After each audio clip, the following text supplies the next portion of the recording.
जंगल में गोरी कौवी आवारा घूमती रहती और जो कोई भी बीमार, बूढ़ा या छोटा पक्षी देखती उसे उसका भोजन छीनकर खा लेती थी। गुड़िया बेटी, जाओ कबूतर चाचा की दुकान से सब्जी ले आओ। अम्मा, आज तो मेरा आलू खाने को मन है, क्या मैं आलू ले आऊं? हाँ बेटी, जो दिल करे वही ले आओ।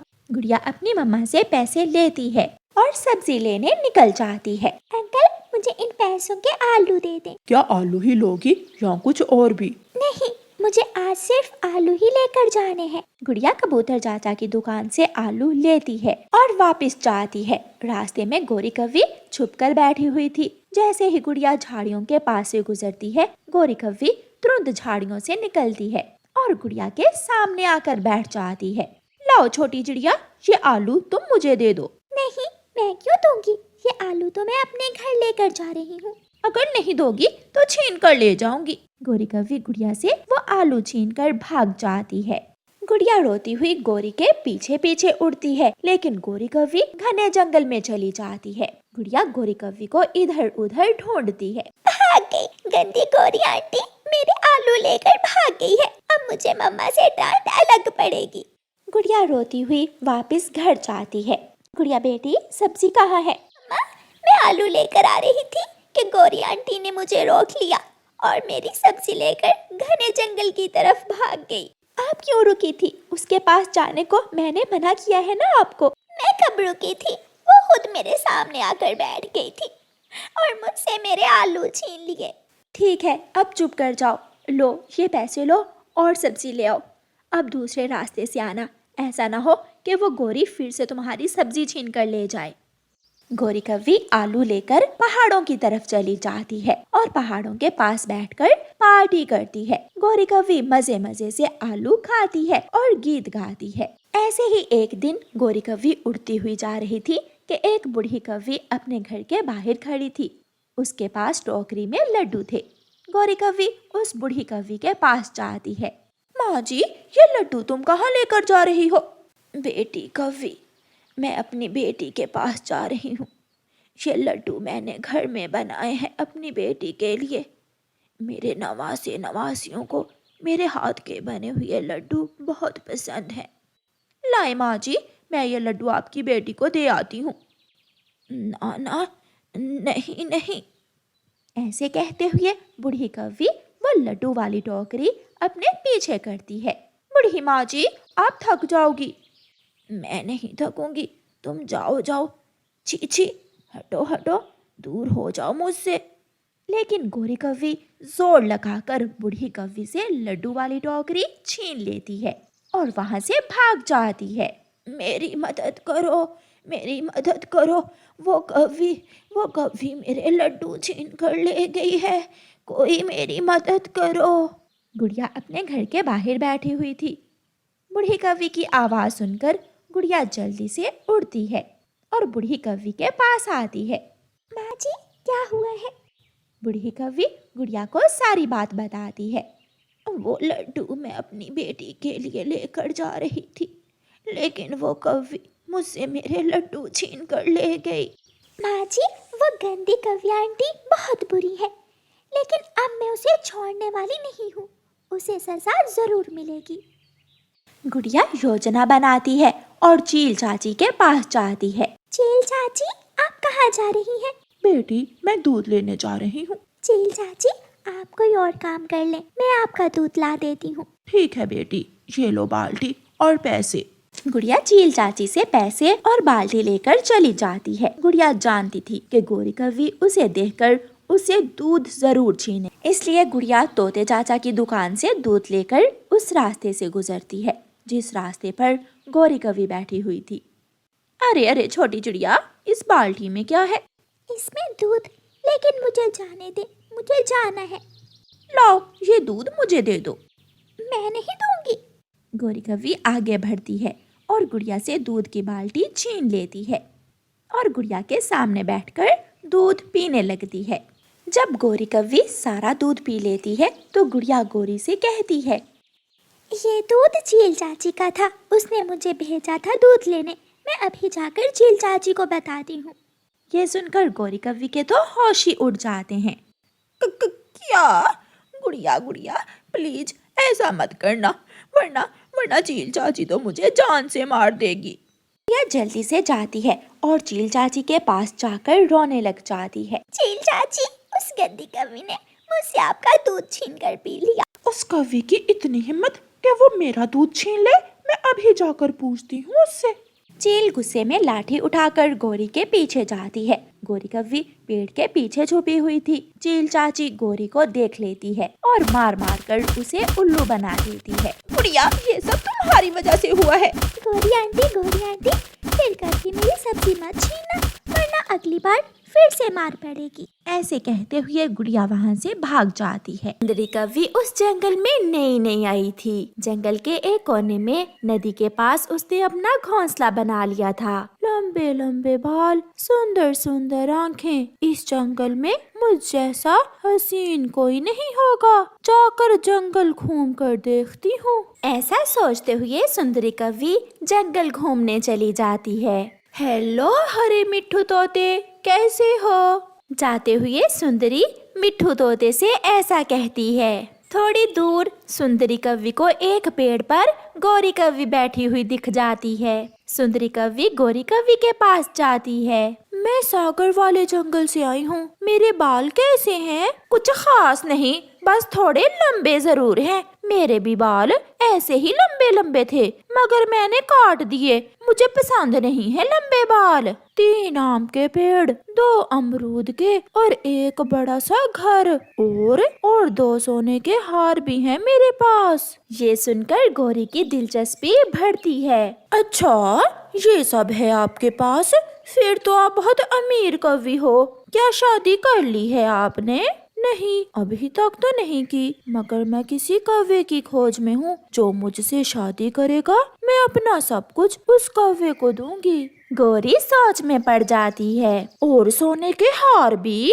तो और क्या, सोने के हार बेचकर मेरा पति कोई व्यापार कर लेगा। एक कौवा है मेरी नजर में, अगर तुम कहो तो मैं बात करूँ उससे। क्यों नहीं, मैं कल आपको इसी पेड़ पर मिलूंगी। आप उस कौवे को यहाँ ले आना। मैं मिलना चाहती हूँ शादी से पहले उस कौवे से। सुंदरी वहाँ से चली जाती है और गोरी कौवी घर भागती है। गोरी का पति कालू कौवा घर में सोया हुआ था। कालू जी, उठो उठो। कालू, हर समय सोए ही रहते हो। अभी अभी तो मैं सोया था। कालू, एक काम करोगे मेरे कहने पर? काम? कौन सा काम? बताओ। मेरे सुंदर पति, तुम्हें दूसरी शादी करना होगी। ये सुनकर कालू तो हैरान हो जाता है। दूसरी शादी? ये तुम क्या कह रही हो गोरी? तुम्हारा दिमाग तो खराब नहीं हो गया? तुम्हारा पेड़ तो मुझसे भरा नहीं जाता, मैं उसका कैसे भरूंगा? वो बहुत अमीर कवि है। प्लीज कालू जी, अगर तुम मुझसे शादी कर लो तो मुझे 2-2 सोने के हार मिल सकते हैं। सोच लो, फिर बाद में मुझे बुरा भला ना कहना। मैंने सोच समझकर फैसला किया है। फिर दूसरे दिन गोरी कौवी अपने पति कालू कौवे को साथ लेकर सुंदरी कौवी के पास उसी पेड़ पर जाती है। सहेली, क्या ये है वो कौवा? हाँ, ये वही कौवा है जिससे मैंने तुम्हारी शादी की बात की है। ये तो बुढ़ा कौवा है, मगर चलेगा। मैं करूंगी शादी। इसी बुढ़े कौवे से करूंगी मैं शादी। ये सुनकर कालू तो खुशी से उछलने लगता है। अभी मेरी उम्र 80 साल ही तो है, मैं बुढ़ा नहीं हूँ। बात याद है ना सुंदरी, वो सोने के हार वाली? हाँ, मुझे सब याद है। फिर गौरी कौवी अपने हाथों से ही अपने पति की दूसरी शादी कर देती है। सुंदरी, चलें? मगर कहाँ? तुम्हारे बड़े घर में। नहीं, अभी नहीं, अभी 2-4 दिन मैं अपने पति के घर में ही रहूंगी। ऐसे जमाने वाले बातें करेंगे। पति जी, चलें? फिर कालू सुंदरी कौवी को लेकर अपने घर चला जाता है। थोड़ी देर बाद गोरी कौवी भी पीछे ही आ जाती है। तुम यहाँ अब क्या करने आई हो? अब गोरी कैसे बताती कि वो तो कालू की पत्नी है। गोरी चुप थी। कालू बोलता है, ये मेरी नौकरानी है। छी, नौकरानी? काली कौवी, तुमने पहले क्यों नहीं बताया कि तुम नौकरानी हो? मैं इतने गरीब कवि को अपनी सहेली नहीं बना सकती। तुम जाओ यहाँ से, भाग जाओ। जाती हो या मैं दौड़ लगाऊं तुम्हारे। मालिक जी, थोड़ी देर बाहर आकर मेरी बात सुने। फिर कालू घर से बाहर जाता है। कालू, अब ऐसा ना हो कि तुम इस बांदरी को सच में अपनी पत्नी बना लो। इससे वो 2 सोने के हार मंगवाओ और भगा दो इसे। मगर मुझे कल तक समय तो दो। ये सब तुम्हारी ही प्लानिंग है, इसमें मेरा कोई दोष नहीं है। गौरी चली जाती है। पति जी, एक सच बताना है आपको। बताओ बताओ सुंदरी, क्या बात है? मेरे पास तुम्हें देने के लिए कुछ नहीं है। मैंने तुम्हारी नौकरानी से सब झूठ बोला था। मेरी शादी नहीं हो रही थी। अगर तुम्हारी उम्र 80 साल है तो मेरी 90 साल है, इसलिए मैंने सोने के हार वाला झूठ बोला था। मेरे पास तो अपना घर भी नहीं है। क्या? ये तुम क्या कह रही हो सुंदरी? मैं सच कह रही हूँ। तो फिर एक सच मैं भी तुम्हें बताना चाहता हूँ। गौरी मेरी नौकरानी नहीं बल्कि मेरी पत्नी है। उसने तुमसे मेरी शादी सोने का हार लेने के लालच में की थी। क्या? हाँ। कालू कौवा बहुत खुश था क्योंकि उसकी पहली पत्नी को सोने का हार मिले ना मिले, मगर कालू कौवे को दूसरी पत्नी जरूर मिल गई थी। कालू कौवा जंगल में पक्षियों के ताले मरम्मत करने का काम करता था, इसलिए कालू कौवे के लिए कोई भी ताला खोलना कोई मुश्किल काम न था। लो जी मिट्ठू, आपकी अलमारी का ताला मैंने ठीक कर दिया है। वाह कालू कौवे, तुम अपने काम में माहिर हो। ये लो अपनी मजदूरी। कौवा अपनी मजदूरी लेकर घर चला जाता है। कालू जी, कब तक ये ताले ठीक करोगे? कई साल हो गए, ना तो मैं अपने लिए सोने का हार ले सकी और ना ही घर का गुजारा अच्छे से हो रहा है। तो क्या करूं मैं कोई बैंक लूट लूं? बैंक का नाम सुनकर गौरी खुश हो जाती है। कालू जी, जो गुस्से में तुमने बात की है, हम ऐसा ही करेंगे। हम जंगल में पक्षी बैंक लूट लेंगे और फिर हम अमीर हो जाएंगे।